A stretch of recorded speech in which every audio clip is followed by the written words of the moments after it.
Welcome to the Great Shrimp Shoal. Today we'll be checking in on the new 10-gallon tank to see how the shrimp and plants have been getting on. Please make sure to like and subscribe and turn on notifications because my shrimp would love to add you to their collection.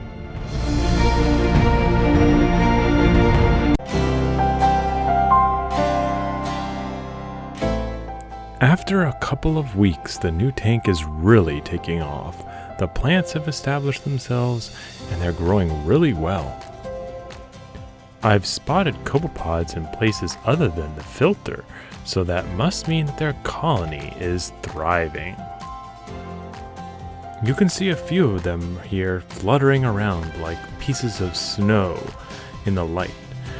They are more commonly referred to as water fleas, but they actually share a lot in common with their cousins, the shrimp. They are crustaceans after all. Aha! I don't know if you noticed this the first time through, but you can see another hitchhiker here on the glass. That is a planaria, and they've been popping up in ever-increasing numbers. I don't yet know if they're going to be an issue in this tank for my shrimp, but there are a couple different types, and not all of them are a threat. Sometime during the move and during the introduction of the green jade shrimp to the colony, something happened to the cherry shrimp that were carrying eggs. I don't yet know if they hatched and they're hiding somewhere in the moss or other plants, or if they haven't been able to survive. The baby's survival is hugely dependent on water parameters and minerals, and also their ability to find food. I really would like to get the fry to survive inside the forest.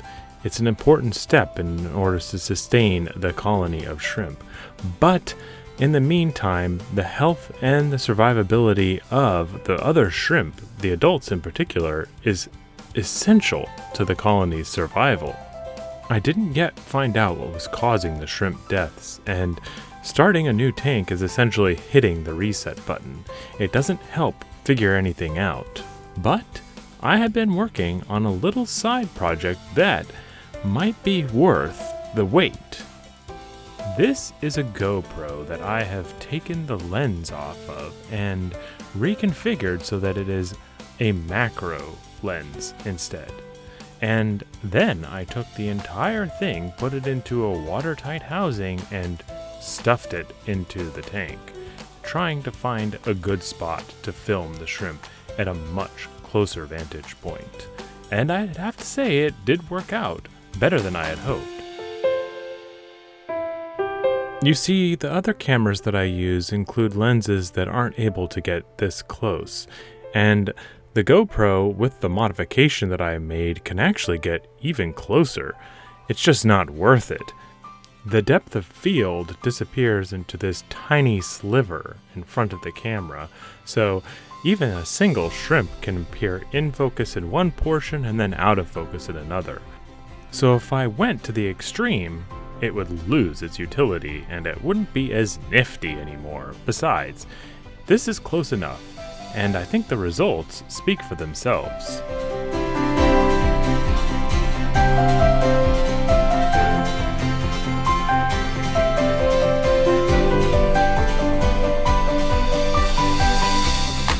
This is a view of my original cherry shrimp, and you can see everything from the movement of her antenna to where her eyes are pointing at any one point in time. It's just so close, you can see all the little details, including where her coloring changes along her back, which is commonly referred to as the line down the shrimp's back. We're also able to get a really good look at the shrimp's appendages, including the maxillipeds and the chelipeds. And you can see that the claws with the pincers on them grasp at different objects and kind of scrape over them, pulling off the biofilm and then tossing it up towards the mouth. Recording using the GoPro is kind of hit or miss, and what you didn't see is the hours that it took to perfect the process.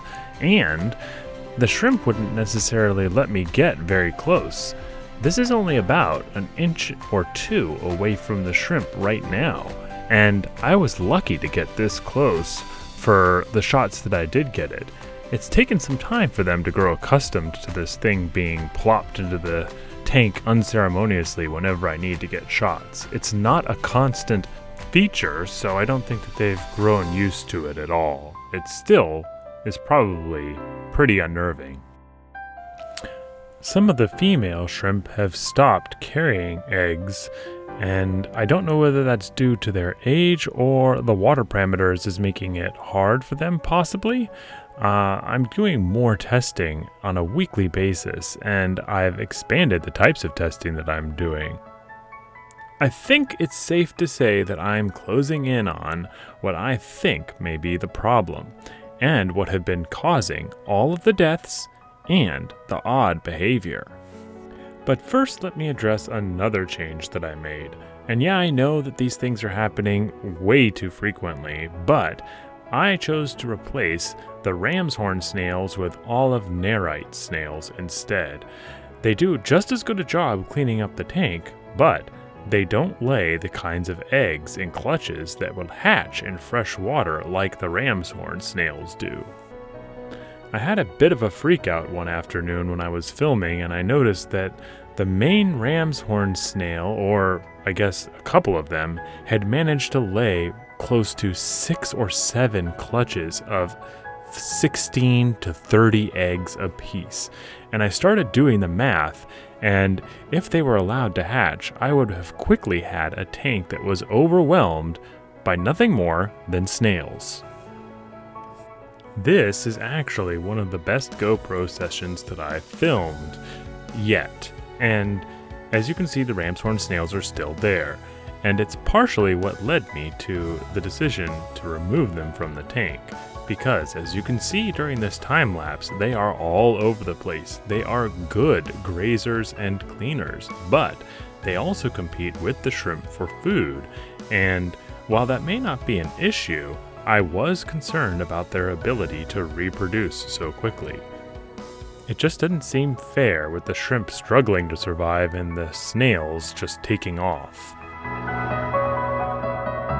So now the forest has a collection of olive nerite snails doing the cleanup work instead, and I've actually been finding leftover Ram's Horn Snails and baby Ram's Horn Snails that I've had to remove one by one from the tank as I locate them, and that's kind of unnerving.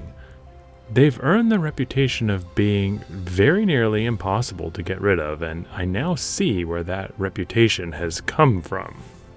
I can't tell you how many nights I've sat staring at the fish tank since I removed them, looking at some dark spot in the sponge filter and wondering if that piece of light was actually a Ram's Horn Snail that escaped and might possibly lay some eggs in an unreachable spot. It sounds crazy, but I've actually resorted to reaching into the tank with my hand every single time I spot something on a leaf the size of a grain of sand and trying to pluck it out. And you know what? To be honest, I actually have got quite a few of the baby Ram's Horn Snails this way. They really do reproduce that fast, and more often than not, when you see something on a leaf or on the wall that's small and reflects a lot of light, that is a pink Ram's Horn Snail.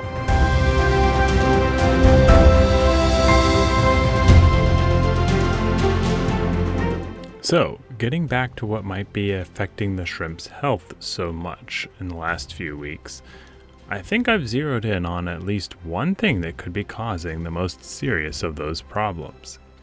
I had been using filtered water in order to fill the fish tanks and change water, and I had been using a water conditioner in order to turn that filtered water into water that was safe to put into a fish tank and to neutralize those heavy metals that are present in tap water and can be present in most filtered water. So I was not paying attention to that, assuming that the filter was doing a good enough job, but my filter wasn't.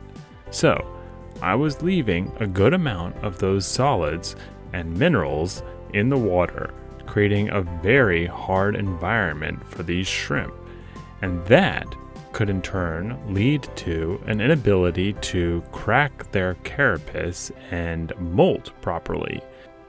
That could in turn lead to them slowing down, becoming unresponsive, and altogether stopping because they are unable to molt and then die inside their carapace. I'm looking to get a reverse osmosis filter in order to do a much better job of filtering out the solids from my tap water, and I think that should create a much better environment, at least a blank slate upon which to add the proper amount of minerals for these shrimp to survive successfully.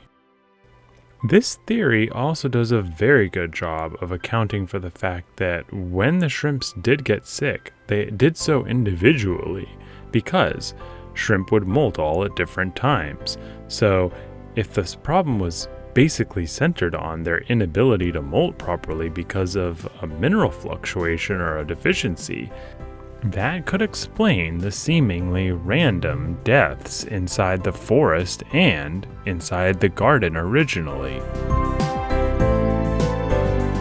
I can't wait to get started using the properly filtered water, and that needs to wait until those parts arrive.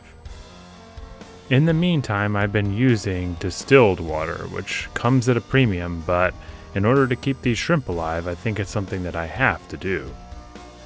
I just hope that most of the issues I'm dealing with aren't too progressive, and that if I do change the water, they'll clear up quickly. One humorous note is that when I added these olive nerite snails, they disappeared almost immediately, darting into the plants and burrowing into the sand. They started to uproot some of the graminifolia, and it took them a while to come out and start eating on the surface. Alright, I stopped it really quickly because this is a perfect shot to see all of the inhabitants of the tank in one view.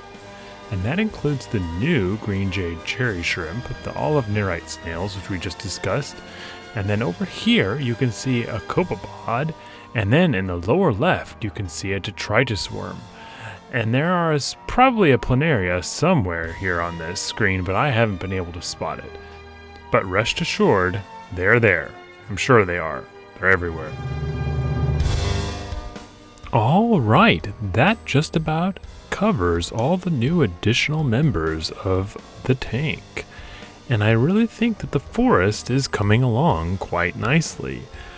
I know that there's some issues with the fact that there are green jade cherry shrimp in here with the normal red variety, and I'm okay with that for the time being. If I need to separate them in order for them to breed properly, I don't mind doing that, as I have the other tank as a standby. We'll have to see as well how the water changes with the distilled water, and then eventually the reverse osmosis filtered water affect the health of the entire colony of shrimp. Hopefully the ones who have lived the longest in the improperly filtered water can shuffle off the progressive illnesses. And additionally, hopefully the newest members aren't affected in the short term as the issue is buttoned up. Thank you guys for showing up today. Remember to like and subscribe on your way out the door, because I know that you want to be reminded when the next video drops. And as always, hopefully you have some sweet shrimpy dreams before we meet next.